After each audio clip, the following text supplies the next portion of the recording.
A continuación, Quito con Marjorie. Clasificación A. Apto para todo público. Las opiniones vertidas en este espacio por la producción y dirección del programa son de exclusiva responsabilidad de sus autores y de quienes intervienen en ellos.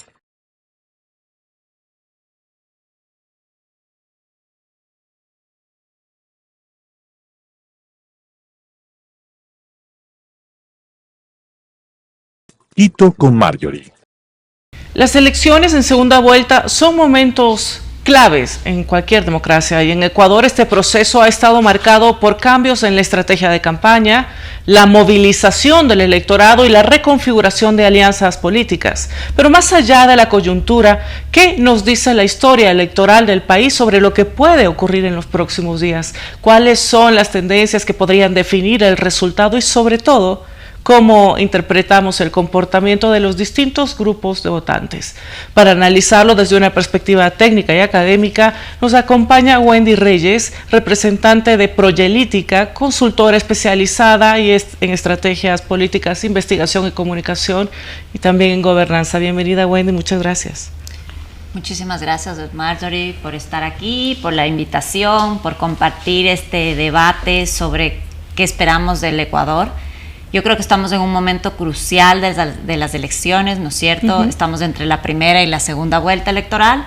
Creo que es interesante mirar desde los datos que tenemos un bipartidismo, es decir, en este momento tenemos a dos candidatos finalistas, pero que además no solo fueron los que quedaron en primer lugar, sino que casi tuvieron la mayoría del voto. En votos válidos tienen el 88.17%. Esto hace que es la primera vez que en el país se vea una diferencia frente a los otros candidatos. Los 14 candidatos sacaron alrededor de 11.7% de los votos, lo cual implica algo que no había pasado antes. Antes se repartían entre 3, 4 candidatos. En este caso tenemos a Luisa González con 44% y al presidente candidato Daniel Noboa con 44.17%. Ya desde la primera vuelta, cruzando a la segunda vuelta, y entonces el país está partido en este momento. Lo interesante sería cómo estas dos campañas se dirigen al centro, a estos candidatos, estos candidatos cómo se dirigen a estos votantes que no votaron por ellos, que votaron por otros 14 candidatos o que votaron nulo y blanco. Entonces aquí tenemos alrededor de un 20% de ecuatorianos que esperemos que decidan su voto en estas próximas 2 semanas. Wendy, el politólogo Giovanni Sartori, nos habla de un concepto, la elasticidad ideológica, y en la segunda vuelta, donde los partidos adoptan discursos más amplios para ganar apoyo. ¿Cómo lo estamos viendo? ¿Cómo estamos viendo este fenómeno en la campaña que estamos viviendo? Bueno, en este caso nosotros vemos desde la estrategia política. A mí me parece que un momento interesante para mirar esta elasticidad en tanto al votante y en tanto a la tendencia fue el momento del debate. Yo creo que lo interesante es ver que la estrategia, como hemos visto ahorita en América Latina, en el mundo, ya no se va tanto por la ideología, sino más por quienes conectan con las distintas propuestas que tienen. Evidentemente tenemos tendencias más de izquierda, tendencias más de derecha. En este momento en el país estamos viendo dos tendencias diferentes que se están enfrentando. Pero en el caso de la campaña electoral y de las estrategias, lo que hemos visto es que ninguna de las dos se está dirigiendo al centro, es decir, no le están terminando de decirle a los ciudadanos cómo le van a resolver los problemas. Y creo que esto es interesante porque el voto no solo es que se va a ir por un lado elástico, ¿no es cierto? Sino que necesita estas respuestas, y creo que este fenómeno del 20% que está ahí todavía está esperando estas respuestas concretas. Wendy, las campañas en segunda vuelta, bueno, en general también, y más en segunda vuelta, suelen depender más de estrategias emocionales y de movilización de bases que de propuestas concretas. ¿Qué tipo de narrativas? Ahora hablemos de la narrativa. ¿Cómo la están construyendo y cuál es el impacto que hemos visto y que va teniendo estas nuevas narrativas en el electorado? Yo creo que es importante esto porque es un momento en que ya, primero es una campaña muy corta, apenas de 3 semanas, ¿no es cierto? Empezó con un debate en donde la primera narrativa que podemos decir que encontramos fue de confrontación. Yo creo que en ese momento lo que estamos viendo nosotros es qué tipo de liderazgo es el que necesita el Ecuador, y creo que en esta confrontación trataron de las dos candidaturas y las dos estrategias mostrar un liderazgo. Desde el lado de la candidata Luisa González fue un liderazgo de yo sí estoy, ¿no es cierto? Tengo la capacidad, estoy en control de todo lo que puedo hacer, un liderazgo tal vez un poco más duro, que en las redes hemos visto tal vez un tanto que lo califican como agresivo, entre comillas, mientras que vimos del lado de la presidencia alguien que trataba de tener el control, un liderazgo que trataba de decir yo ya estoy presidente y sé lo que se debe hacer. Creo que aquí hay dos liderazgos, el uno que dice yo ya lo hicimos, como dice Luisa González, y el otro que dice lo estoy haciendo, pero vemos esto en confrontación, y creo que en medio de la confrontación a mí me parece que la estrategia de los dos lados no ha estado tan dirigida a los ciudadanos, porque si bien es cierto, queremos ver el liderazgo también se mira en qué propuestas son, en una visión del país, en cómo piensan resolver la inseguridad, la crisis económica, que es lo principal que están viviendo los ecuatorianos. Pero creo que en este momento, tanto las narrativas como la visión del liderazgo, como la estrategia, debe dirigirse precisamente a esto. Creo que el liderazgo también se va a ver en qué tipo de país están pensando las dos candidaturas.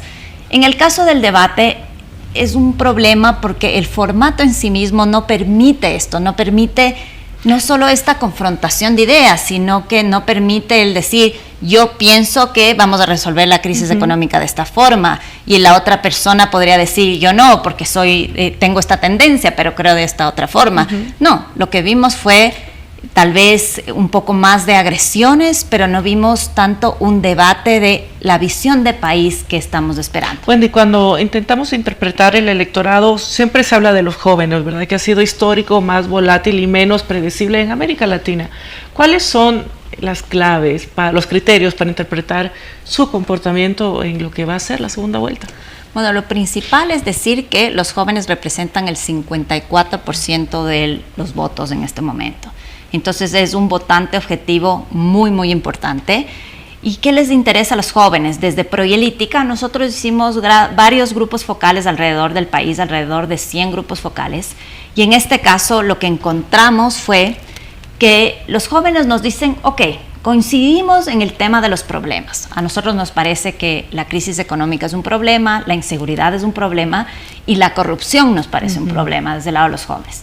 Lo que cambiaba un poco la visión era, nosotros lo que esperamos en esta campaña, en esta segunda vuelta, era que precisamente nos digan no solo cuántos empleos van a crear. Los jóvenes nos decían, nosotros queremos que nos digan qué tipo de empleos, si es que hay algún incentivo tributario para esas empresas para que nos den nuestro primer empleo. ¿De dónde van a sacar el dinero? Es decir, se enfocan mucho en los cómo y esperaban un poco más de detalle en los cómo. También es interesante ver que los jóvenes en este país están sufriendo un montón. Por un lado, si no están accediendo a las universidades, si no tienen empleo, por el otro lado, están también captados por las mafias. Y en este caso hay un problema ahí. Los jóvenes también están tratando de migrar a otro país porque no tienen oportunidades.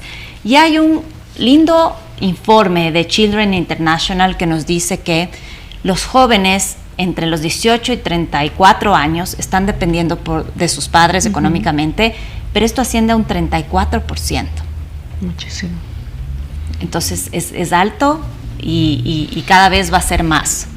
Wendy, Robert Ladd nos argumentaba que la calidad de democracia se mide, entre otras cosas, por la inclusión de distintos grupos en la toma de decisiones. ¿Cómo se está expresando este argumento en nuestro país, sobre todo en el voto femenino? ¿Qué factores pueden influir en la decisión final? Yo te he escuchado a ti hablar mucho sobre las mujeres en política. Me gustaría tener tu opinión. Bueno, primero que las mujeres representamos el 51% del voto acá en el Ecuador. Entonces, primero somos mayoría, pero lastimosamente no estamos en la toma de decisiones en todos estos espacios de poder. Yo creo que es importante citar a Ruth Bader Ginsburg, que fue una jueza de la Corte Superior de Estados Unidos, que falleció hace unos pocos años, que decía, las mujeres pertenecen a todos los lugares en donde se toman decisiones. a todos esos lugares, no a algunos, a todos. Y creo que en el Ecuador todavía nos falta esa participación para llegar a esa equidad. ¿Por qué es importante que estén las mujeres? ¿Por qué es importante que estén los jóvenes?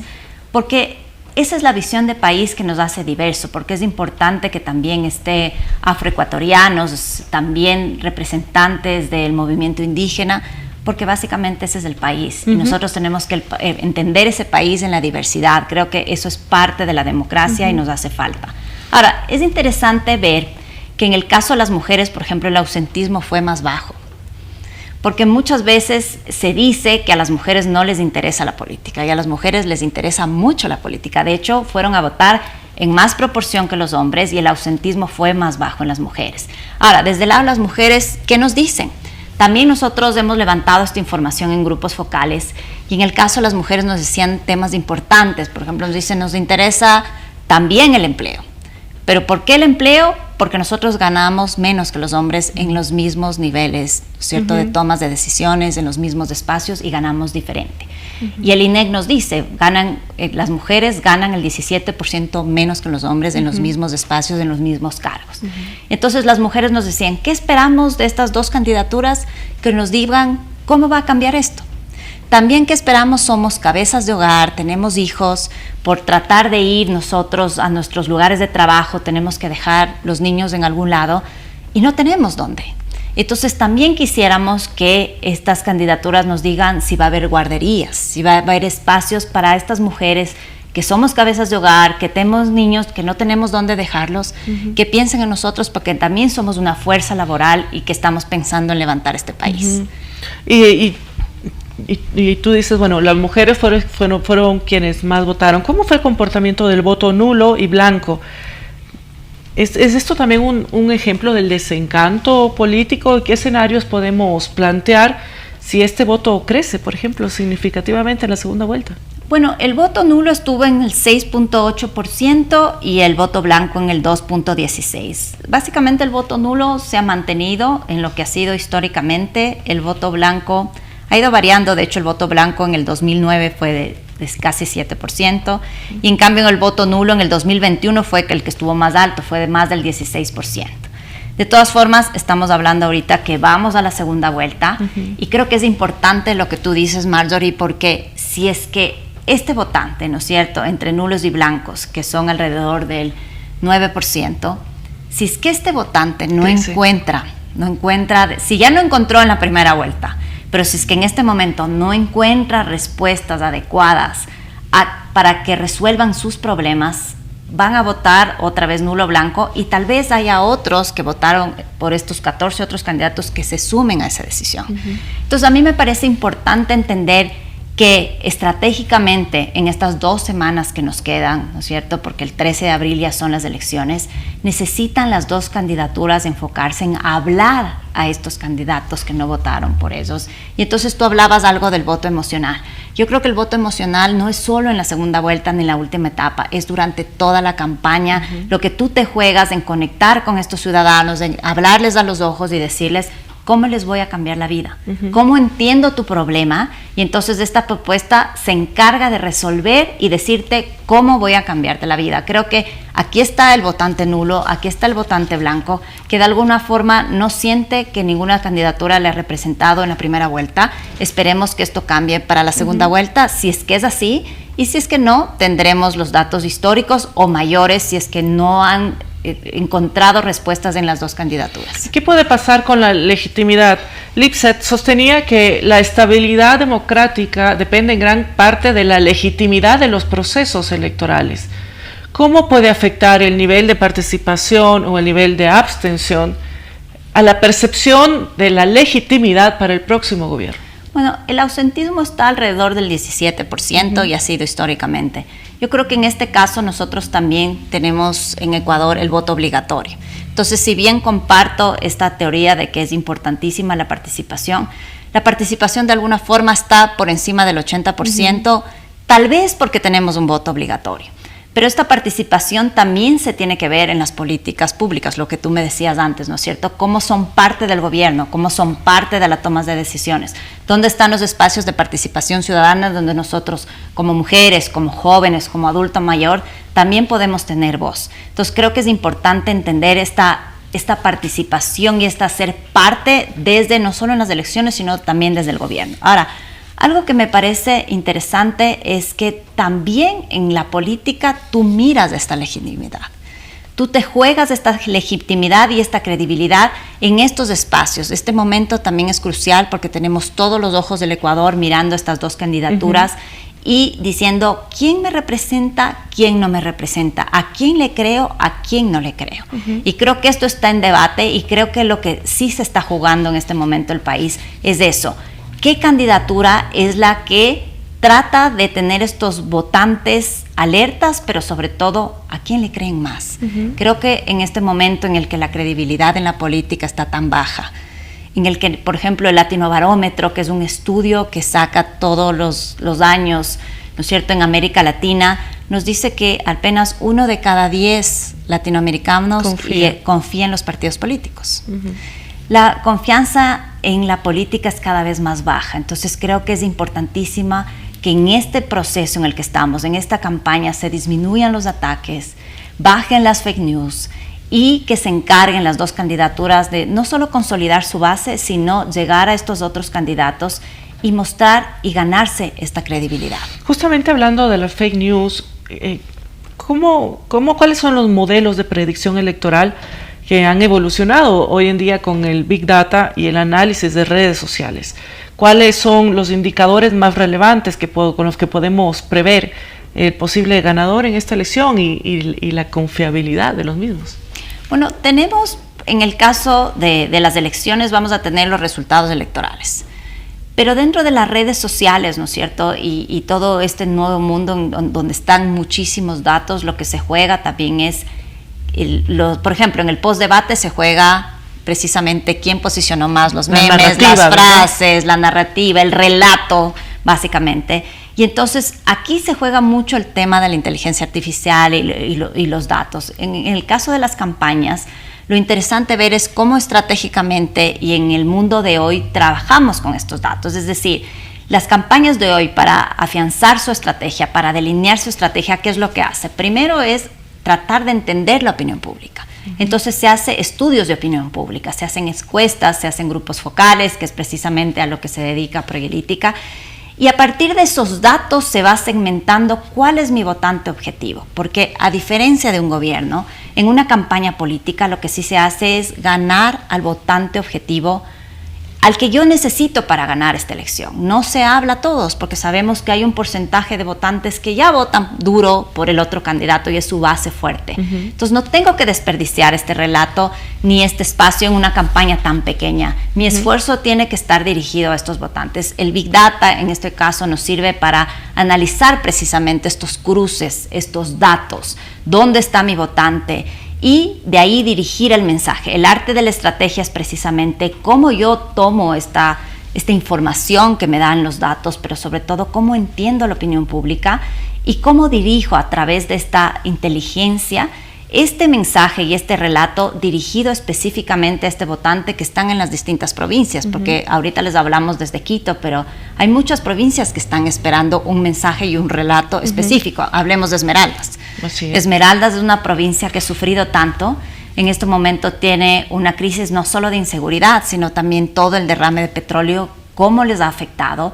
Es un votante objetivo específico que necesita respuestas específicas de su provincia, de cómo va a desarrollarse. Y este es un ejemplo de cómo se segmenta el mensaje.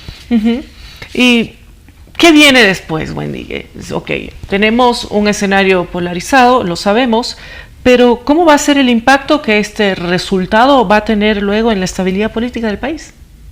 Es interesante porque tenemos nosotros en este momento, tú que vienes de la Asamblea Nacional, conoces cómo funciona el legislativo, y en este momento tenemos una asamblea que responde a la coyuntura en la que estamos viviendo, es decir, está dividida en dos partes. Entonces tenemos una votación muy alta que responde al partido de gobierno de Daniel Noboa y una votación también que responde a la Revolución Ciudadana. Tenemos muy pocos votos en juego que van a sumarse a estas mayorías, de Pachacuti, del Partido Social Cristiano y unos 3 de otros partidos y alianzas. Entonces creo que, ¿qué viene? Yo creo que lo que viene es tratar de cogobernar con el legislativo. Yo creo que en este momento es el que necesitamos que todos se pongan la camiseta del Ecuador. Tú desde la Asamblea me entenderás cuando te digo, a veces no se pasan las leyes, las normas, no porque estén mal hechas, sino porque tal vez políticamente no conviene a un lado que se pase. Entonces yo creo que este es el momento en que el Ecuador tiene que ver otro tipo de política.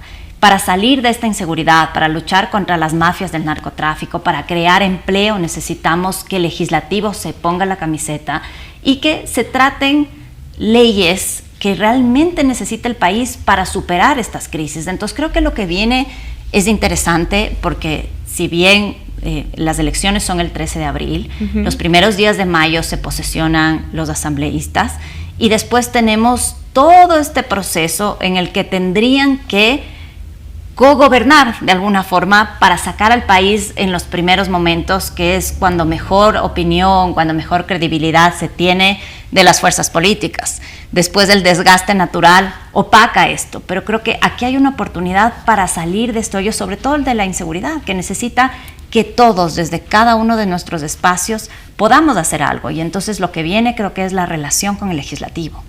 ¿Quién va a tener la mayoría? Creo que esto es importantísimo.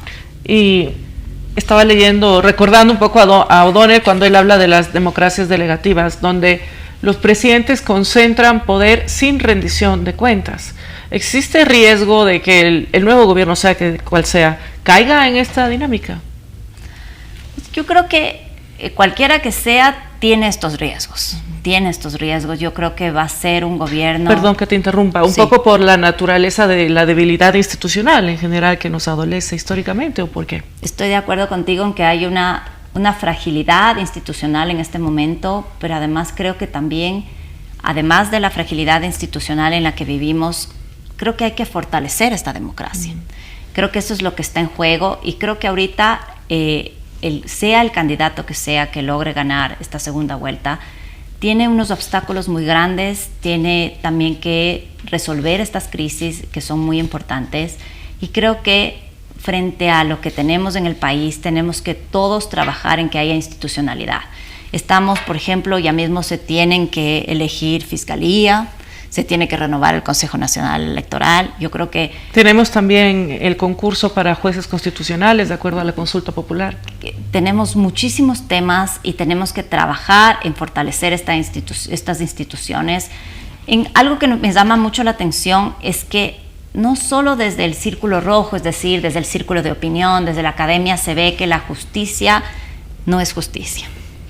Y entonces en los grupos focales también los ciudadanos nos hablaban de la corrupción, pero nos hablaban mucho de la corrupción en estas instituciones. Nos hablaban, por ejemplo, de la corrupción en el caso de la justicia. Nos decían, los jueces ya no están trabajando para el pueblo, ya no trabajan por el derecho, por la ley, ya no sienten que es la Constitución. Los jueces trabajan dependiendo a quién les paga. Esto desde la visión de los ciudadanos. Entonces es importante renovar también todo el sistema judicial, que es parte de lo que necesitamos fortalecer para fortalecer la democracia ecuatoriana. Wendy, estamos a pocos minutos de terminar el programa, realmente resulta corto el tiempo. Sí. Ha sido fantástico tener tus criterios y tu compañía. Me gustaría que nos dejes con un mensaje final a toda la audiencia. Bueno, tenemos 2 semanas, estamos al borde de llegar a la segunda vuelta electoral, es un momento crucial para el Ecuador, es un momento crucial para la democracia ecuatoriana. Este es el momento en donde las 2 candidaturas tienen que fortalecer su estrategia. En este caso, ya han dirigido a las 2 bases que tienen. Es el momento de hablarle a los indecisos, es el momento de hablar propuestas concretas y reales a los jóvenes, a las mujeres. Es momento de decirles cómo les van a resolver la vida. Los cómo importan. Y creo que esto es lo que nos estamos jugando en este momento.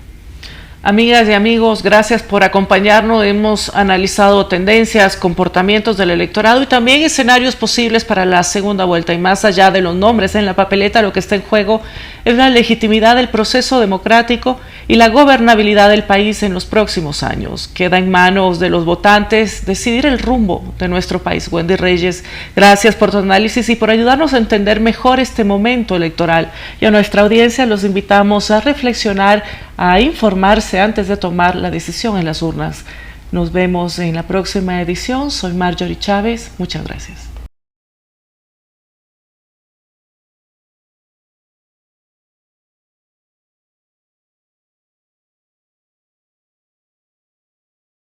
Quito con Marjorie.